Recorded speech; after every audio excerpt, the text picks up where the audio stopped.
Kalau kita melihat pasar modal Indonesia, kita bandingkan dengan ASEAN sajalah, ASEAN 6 lah ya, Vietnam, Thailand, Malaysia, Singapura, Filipina gitu.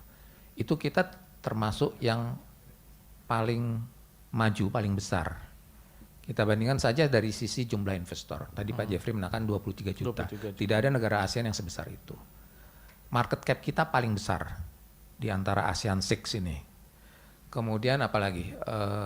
Jumlah emiten mungkin kita masih nomor 2 ya. Nomor 1 Malaysia, kita nomor 2 gitu loh. Malaysia 1000 lebih Pak. Kita masih 900-an, hampir 1000. Jadi sedikit dia di atas kita. Tapi secara market cap kita jauh lebih besar. Yang nomor 2 dari kita tuh hampir separuh dari kita. Kemudian jumlah investor kita 23 juta. Jadi kita kalau saya lihat cukup seksi mungkin di mata investor dunia gitu loh. Nah dengan kita berada di posisi seperti itu, otomatis tuntutan kita untuk transparansi, kredibilitas kita juga menjadi tinggi. Nah itulah mungkin yang hikmah yang bisa kita ambil bahwa tadi Pak Jeffrey mengatakan kita naik kelas, ya kita harus naik kelas karena memang size kita dibandingkan negara ASEAN kita paling bagus, paling besar gitu. Nah itulah tuntutan-tuntutan menjadi lebih tinggi lagi, otomatis kan.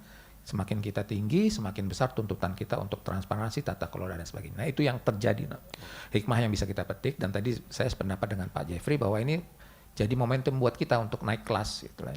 Tidak hanya naik kelas dari sisi size, market cap dan lain sebagainya, tapi naik kelas dari sisi hal yang lain, dari sisi tata kelola dan lain sebagainya.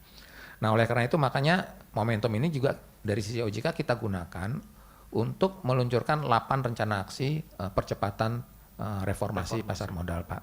Jadi ada 4 klaster di 8 rencana aksi itu. Yang klaster pertama adalah kita bagaimana memperbaiki likuiditas. Klaster kedua adalah kita bagaimana memperbaiki transparansi. Klaster ketiga adalah bagaimana kita memperbaiki tata kelola dan enforcement.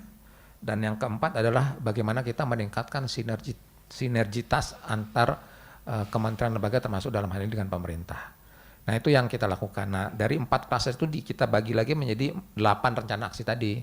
Contohnya kebijakan free vote yang baru yang nanti kita, yang dalam waktu dekat ya Pak Jeffrey akan dikeluarkan. Kemudian pendalaman pasar secara terintegrasi. Juga ada program demutualisasi bursa efek. Ini juga sudah dicanangkan oleh pemerintah. Kemudian tentu saja dilakukan penegakan peraturan dan sanksi yang sekarang sedang gencar kita laksanakan. Mungkin Bapak Ibu juga sudah beberapa kali menyaksikan di mass media ya, kita lakukan itu. Kemudian juga kita meningkatkan tata kelola emiten tentu saja. Kemudian kolaborasi sinergi dengan seluruh stakeholders. Kemudian transparansi UBO itu juga akan kita lakukan, dan juga penguatan data kepemilikan saham. Ini merupakan beberapa bagian yang juga sudah kita janjikan dari MSCI. Jadi kira-kira itu Pak yang akan kita lakukan ke depan. Ada timeline-nya nggak Pak, rencana aksi, 8 rencana aksi ini? 8 rencana aksi ini kita targetkan paling tidak di tahun 2026 sudah selesai Pak.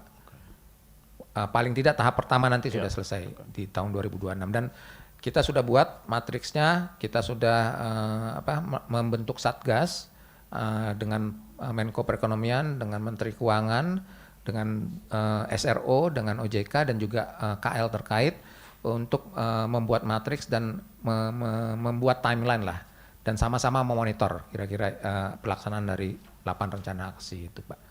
Jadi kira-kira itu Pak yang akan kita lakukan ke depan. Terima kasih. Oke.